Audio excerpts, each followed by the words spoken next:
Bienvenue à toi dans cette nouvelle vidéo conseil.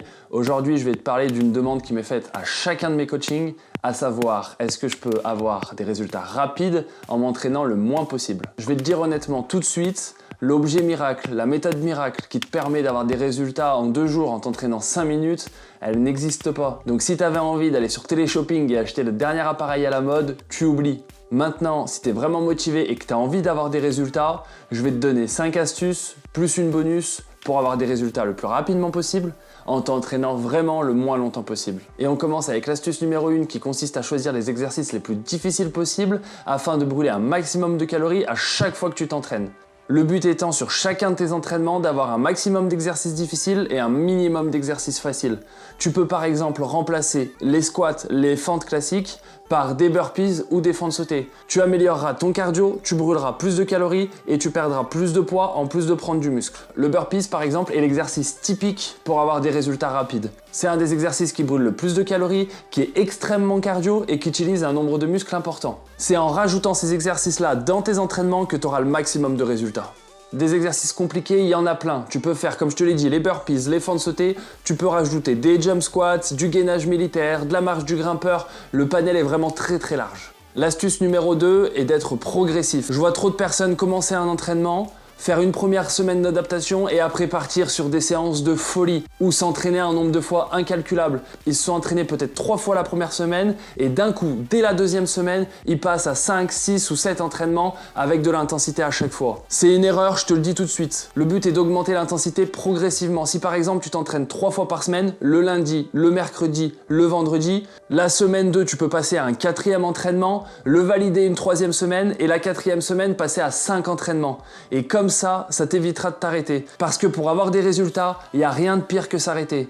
Ok, c'est bien, si tu t'entraînes d'un coup 4, 5 fois, tu vas avoir une grosse dépense calorique, mais si c'est pour te blesser dès la 3e semaine d'entraînement et avoir 4, 5 semaines d'arrêt, tu reviendras à zéro, ça sert absolument à rien. L'astuce numéro 3 qui est en lien avec l'astuce numéro 2 est d'être régulier. Si tu t'entraînes chaque semaine sans rater un seul entraînement, en étant sérieux sur la nourriture aussi, tu auras des résultats rapidement. Pour être régulier, c'est important que tu choisisses le nombre d'entraînements adéquat à ton emploi du temps ou à ta motivation. Au début, tu peux commencer par exemple à 3 entraînements par semaine. Si tu te fixes un objectif de 5 ou 6 et que tu ne les tiens pas, ça ne sert à rien. Et en plus de ça, ça te fera baisser le moral. C'est-à-dire que tu vas te rendre compte que tu ne fais pas tous les entraînements, tu vas te dire ça sert à rien, j'y arrive pas et t'arrêtes complètement. Non, commence petit, 2 ou 3 entraînements par semaine et chaque semaine tu progresses, soit en augmentant l'intensité de tes entraînements, soit en augmentant le nombre d'entraînements. Mais commence toujours au plus bas pour remonter de semaine en semaine.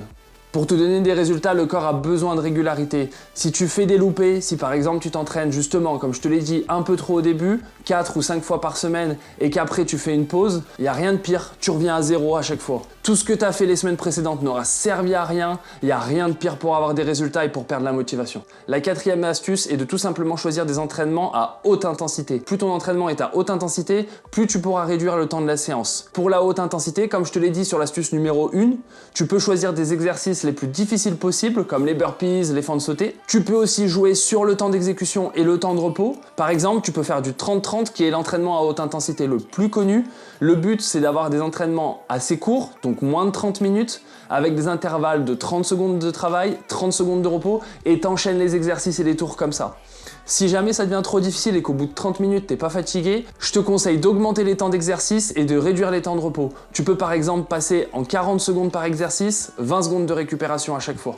Un circuit training qui dépasse les 30 minutes est souvent un circuit training trop long et pas assez intense. Tu perds du temps parce que tu t'entraînes plus longtemps et t'as pas forcément plus de résultats. Donc comme je viens de te le dire, tu rends ton circuit plus intense mais t'augmentes pas le temps. La 5e astuce, c'est de toujours se donner à fond.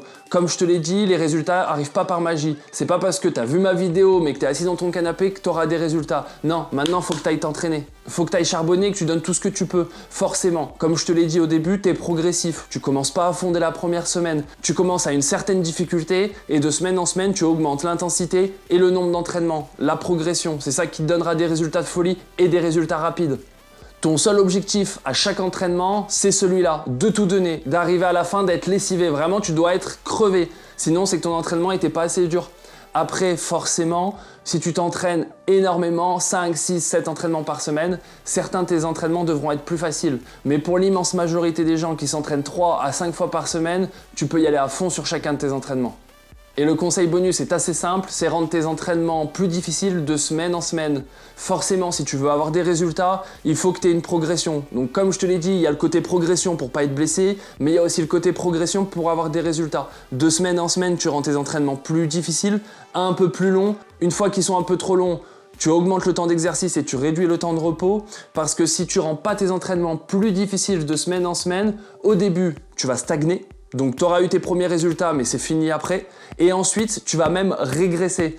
Et après, avec ça, je te laisse deviner la suite. C'est simple, perte de motivation, plus de résultats, t'arrêtes de t'entraîner, on a tout perdu. Donc tu rends chaque semaine tes entraînements de plus en plus difficiles. C'est vraiment important et je compte sur toi pour ton prochain entraînement.